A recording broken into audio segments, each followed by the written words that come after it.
Hello दोस्तों, आपके अपने चैनल स्मार्ट स्टडी 78 में आपका स्वागत है। दोस्तों, यदि आपका भी आने वाले समय में यूपी टेट का एग्जाम है तो ये वीडियो आपके लिए बहुत ही इंपॉर्टेंट रहने वाली है। आपके एग्जाम को बहुत ही कम टाइम बचा है। अब भी हमें मैथ की टेंशन है कि क्या होगा। वीडियो के बाद आपको मैथ की टेंशन हो जाएगी खत्म, क्योंकि इस वीडियो में आपके ऐसे 5 टॉपिक बताने वाली हूँ जो आपके बहुत ही इंपॉर्टेंट है और आपका स्कोर जो है वो हाई करने वाले हैं। यदि आप इन 5 टॉपिकों को कर लेते हो इन लास्ट टाइम में तो आप फर्स्ट अटेम्प्ट में ही क्लियर कर जाओगे, क्योंकि मैथ की जो टेंशन है वो बहुत ही रहती है, क्योंकि बहुत सारे टॉपिक है। इस टाइम आपको बहुत सारे टॉपिक पढ़ने की कोई आवश्यकता नहीं है। बस मैं 5 ऐसे टॉपिक बता रही हूँ जिनसे क्वेश्चन हर बार पूछे जाते हैं। बहुत ही इंपॉर्टेंट टॉपिक है। तो चलिए दोस्तों, वीडियो स्टार्ट करते हैं। और जो भी चैनल पे नए हैं तो प्लीज सब्सक्राइब जरूर कर लीजिएगा और टेलीग्राम को भी ज्वाइन कर लीजिएगा। और टेलीग्राम की जो लिंक है मैं डिस्क्रिप्शन में दे दूंगी या पिन कर दूंगी, क्योंकि टीचिंग से संबंधित जो भी आपकी अपडेट रहती है मैं टेलीग्राम पे शेयर करती हूँ, तो वो भी आप ज्वाइन कीजिए।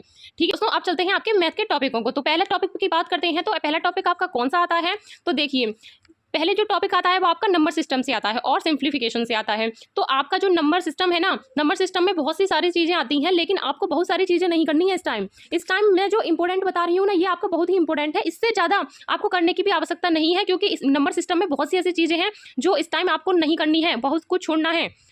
तो क्या चीज आपको करनी है, पहले मैं इस पे बात करती हूँ। तो देखिए, सबसे पहले बात करती हूँ परिमेय और अपरिमेय संख्या।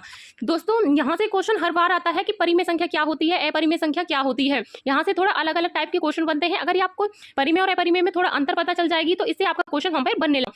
और नेक्स्ट बात करती हूँ इकाई के अंक, यानी कि इकाई अंक जो क्वेश्चन बनता है वो भी बनता है, क्योंकि यहाँ पर हमें अगर इकाई अंकों का ज्ञान होता है ना तो यहाँ से आपके 2 से 3 नंबर ऐसे ही मिल जाते हैं, क्योंकि यहाँ से आपके ये आसान क्वेश्चन आते हैं, इतने भी हार्ड क्वेश्चन नहीं आते हैं।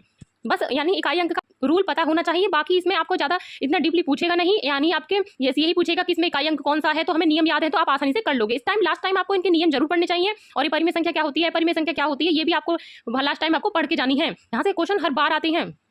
और नेक्स्ट बात करती हूँ मैं नंबर सिस्टम में भाज्य के नियम, यानी कि भाज्य के जो आपके नियम होते हैं ना, जैसे कि आपके डिविजिबिलिटी रूल होते हैं, वो आपको करके जाने हैं। वहां से आपके क्वेश्चन पूछे जाते हैं। कभी कभी तो ऐसा होता है कि यानी कोई संख्या दे देती है 7, 5, 8, 6 ऐसे करके कोई संख्या आ जाती है और सिंपली आपसे पूछ लिया जाता है कि कौन सी संख्या से विभाजित होगा। तो यदि आपको विभाजिता के नियम पता है ना, तो आसानी से आप देखकर भी पहचान सकते हो कि कौन सी संख्या से विभाजित होने वाला है। तो वहां पर आपको नियम करने हैं। इस टाइम इसमें बस इतना करना है कि जितने भी इसके नियम है, यानी कि ज्यादातर तो नहीं करने हैं, बस 11 तक आपको करने हैं। 11 के बाद आपको पहचान होने लगेगी कौन सी संख्या से कटने वाली है। तो इस प्रकार वहां से आपके क्वेश्चन आते हैं। आपने पीवाईक्यू उठाकर देखे भी होंगे, तो आपके मोस्ट इंपोर्टेंट क्वेश्चन बनते हैं यहाँ से, तो हर बार बनते हैं भाज्यता के नियम से। तो आपको भाज्यता का नियम कर लेना है। और नेक्स्ट टॉपिक की बात करूँ तो इसके अंदर ही आते हैं नंबर सिस्टम के, तो एलसीएम और एचसीएफ। एलसीएम और एचसीएफ बहुत ही इंपॉर्टेंट है, क्योंकि एलसीएम से और एचसीएफ से बस बेसिक से क्वेश्चन बनते हैं। ये पूछ लेगा कि 20 या और 30, इसमें आपका एलसीएम कौन सा है, यानी कि एलसीएम क्या होगा, एचसीएफ क्या होगा। इसमें जो अलग टाइप का क्वेश्चन जो बनता है वो कैसे बनता है उसके भी बता देती हूँ। जैसे कि आपके कह देगा कि 10 एलसीएम है और एचसीएफ आपका 5 है, ऐसे करके, और पहली संख्या आपकी 2 हो गई तो आपको दूसरी संख्या पूछ लेगा। तो ऐसे करके क्वेश्चन भी बनते हैं यहाँ पर। तो आपको क्या करना है, यहाँ से काट के करके आपस में गुणा कर देना है तो 25 हो जाएगा। तो ऐसे ही आपको करने हैं। मतलब यहाँ बेसिक से क्वेश्चन आपको इस टाइम सीख लेने हैं। अगर बिल्कुल भी मैथ नहीं पढ़ा है तो इतना तो सीख लो, क्योंकि ये 2 टाइप के यहाँ से क्वेश्चन बनते हैं। और आपका एलसीएम एचसीएफ का इसी में आता है। ये 2 टॉपिक्स, यानी कि 2 ही आपके क्वेश्चन बनते हैं, इससे अलग आपके नहीं बनते हैं। और नेक्स्ट में बताने वाली हूँ कौन से आपके टॉपिक से कैसे क्वेश्चन बनते हैं। तो इसमें तो आपके नियम ही बनते हैं, इसमें भी आपके नियम से ही आता है। इसमें आपकी डेफिनेशन वगैरह से पूछ लिया जाता है। तो नेक्स्ट टॉपिक की बात करूँ, अब बात करती हूँ मैं सेकंड टॉपिक की। तो सेकंड टॉपिक है कि अर्थमेटिक, यानी कि आपका अंकगणित का होता है। तो अंकगणित में क्या क्या चीज पूछी जाती है, सिंपली मतलब परसेंटेज के क्वेश्चन आते हैं। सिंपली परसेंटेज आप करिए, यानी कि अगर इस टाइम नहीं भी इतना टाइम है तो पीवाईक्यू भी आप इस टाइम कर लेते हो ना इन क्वेश्चनों के, तो ये भी बहुत ही इंपॉर्टेंट है। यहाँ पर भी अगर एक बार कर लोगे तो वहाँ कर जाओगे, यानी कि आपके ये जो नंबर है ना, आपके 2 से 3 नंबर ऐसे ही मिल जाएंगे अगर आप पीवाईक्यू भी करोगे। तो पीवाईक्यू पर भी करके जाओ। यहाँ से बस मैं इतना बोलूंगी, प्रतिशत का जो आधार है, यानी कि आपका परसेंटेज है, लाभ हानि है, अनुपात समानुपात है, इनका आधार पता चल जाएगी। तो वो उसी टाइप के आपके क्वेश्चन आ जाएंगे। जैसे कि मैं बात करूँ परसेंटेज है, तो अगर जैसे कि परसेंटेज में कैसे क्वेश्चन पूछे जाते हैं, 500 का 40% बताओ, ऐसे करके क्वेश्चन आते हैं। यानी कि मैं लेवल 1 की बात कर रही हूँ, मैं लेवल 2 की बात नहीं कर रही हूँ। कभी आपने सोचा हो कि लेवल 2 है, तो लेवल 2 नहीं है ये, मैं लेवल 1 की बात कर रही हूँ। उसमें आपका 30 नंबर का मैथ आता है, तो मैं 25 प्लस आपके इन टॉपिकों से आपके क्वेश्चन आते हैं। तो बस आपको क्या करना है कि अगर आप पीवाई को सॉल्व कर रहे हैं तो बस इसी का आधार है, यानी कि अगर यहाँ से क्वेश्चन आ रहे हैं ना, तो यहाँ पर भी आपके इसी आधार पर वहाँ ये क्वेश्चन आने वाले हैं। बस इसमें क्या है कि आपकी डिजिट बदल सकती है, बाकी परसेंट के जो क्वेश्चन आते हैं वो ऐसे ही आते हैं। नेक्स्ट बात करती हूँ लाभ हानि। तो लाभ हानि के भी सैंपल क्वेश्चन पूछे जाते हैं। लेवल 1 में ज्यादा हार्ड नहीं आते। लेवल 1 में मैथ के जो क्वेश्चन है वो ज्यादा हार्ड नहीं आते। सिंपली इसमें यानी कि लेवल 1 में आपका लाभ और हानि का क्वेश्चन ऐसे पूछा जाएगा कि कोई चीज थी या फिर कोई वस्तु थी, वो आपकी 540 की थी और 600 कुछ में बेच दी, 650 में बेच दी, तो आपको कितना लाभ हो गया, और परसेंटेज में पूछा जाता है। तो कभी कभी सिंपल भी पूछ लिया जाता है और कभी आपका परसेंटेज में पूछा जाता है। अगर आप पीवाई को सॉल्व करोगे तो उनका एक आधार पता चल जाएगी, आपको पीवाई को जरूर सॉल्व करना। तो यहाँ से आपका क्वेश्चन बनता है। इस टाइप के यहाँ पर क्वेश्चन बनते हैं। अनुपात से आपका सिंपल क्वेश्चन पूछा जाता है यहाँ से भी, यानी कि सिंपल क्वेश्चन ये है कि कभी कभी ये पूछा जाता है पहली संख्या ये वाली हो गई, पांचवी हो गई, और फिर दूसरी संख्या ये हो गई, तो तीसरी संख्या आपको बतानी है। ऐसे करके पूछा जाता है। तो ऐसे यहाँ से अनुपात वाले क्वेश्चन आते हैं, सिंपल है। ये आप अगर कर लेते हो तो जो बचे हुए दिन है ना, बस इन्हीं चैप्टरों पर फोकस करो। इससे ज्यादा बाहर कुछ नहीं जाएगा। जो मैं 5 पॉइंट आपके बता रही हूँ बहुत ही इंपॉर्टेंट है, और ये भी बता रही हूँ कि कौन कौन से टॉपिक्स आ रहे हैं, और ये भी बता रही हूँ कि किस तरह के क्वेश्चन बन रहे हैं यहाँ पर। तो ये आपके लिए बहुत ही इंपॉर्टेंट रहने वाली है। नेक्स्ट बात करती हूँ तीसरे टॉपिक की। तीसरा टॉपिक जो होता है आपके सांख्यिकी का होता है। सांख्यिकी से क्वेश्चन आते हैं, तो कैसे आते हैं देखो, ऐसा तो कोई भी पेपर नहीं है, इसमें PYQ में भी देखे होंगे आपने, तो ऐसा कोई भी पेपर नहीं है जिसमें आपके मध्य मध्यिका और बहुलक से ना हुए हो। तो ये आपका सिंपल क्वेश्चन है, मतलब सिंपल ही टॉपिक है आपका। ये मुझे उम्मीद है कि आप सभी ने कर लिया होगा, या फिर थोड़ा बहुत नहीं किया है तो आप एक बार इन पर नजर जरूर गिरिए, क्योंकि ये फॉर्मूला वैसे होते हैं। आप इन्हें अगर फॉर्मूला इनके जो फॉर्मूला अगर याद कर लेते हो तो आप इनको कर जाओगे। बहुलक में यह है कि जितनी बार जो संख्या आती है वो बहुलक ही कहलाती है, अधिक बार आती है वही आपका बहुलक होता है। बाकी इनका जो होता है ये यानी कि ये इनका जो फॉर्मूले होते हैं, फॉर्मूला एक बार याद कर लोगे तो उसके हिसाब से आप सिंपली क्वेश्चन पूछे जाते हैं, तो सिंपली आप इस तरह संख्या रखकर आप कर सकते हो। ये आपका इंपॉर्टेंट है सांख्यिकी। और नेक्स्ट टॉपिक आता है आपका मेंसुरेशन से। मेंसुरेशन से 2D और 3D हर बार क्वेश्चन आता है, चाहे लेवल 1 हो या लेवल 2 हो। लेवल 1 या फिर लेवल 2 दोनों ही ऐसे हैं जहां पर आपके मेंसुरेशन से क्वेश्चन पूछे जाते हैं। अंतर इतना है कि लेवल 2 में थोड़ा हार्ड कर देते हैं और लेवल 1 में आसान क्वेश्चन पूछे जाते हैं।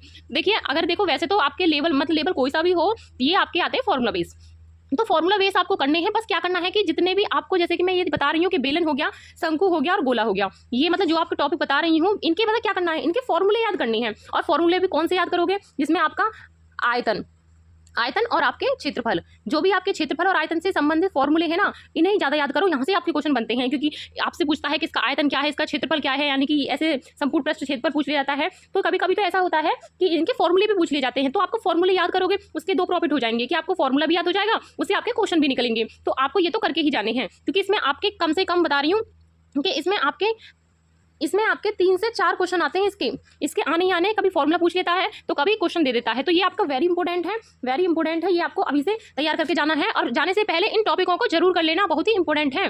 और नेक्स्ट टॉपिक की बात करती हूँ, ये मैंने वही लिखा है, किस्म, क्षेत्रफल वगैरह होना चाहिए और आयतन याद कर लेना। इसका फॉर्मूला के बारे में बताया है मैंने, वैसे अलग से बता दिया है। और अगर मैं ज्योमेट्री की बात करूँ, यानी कि आपका ज्योमेट्री लेवल 1 में आती है, बहुत आती है, ऐसी बात नहीं है, इसमें नहीं है, लेवल 1 में तो ज़्यादा ही आती है।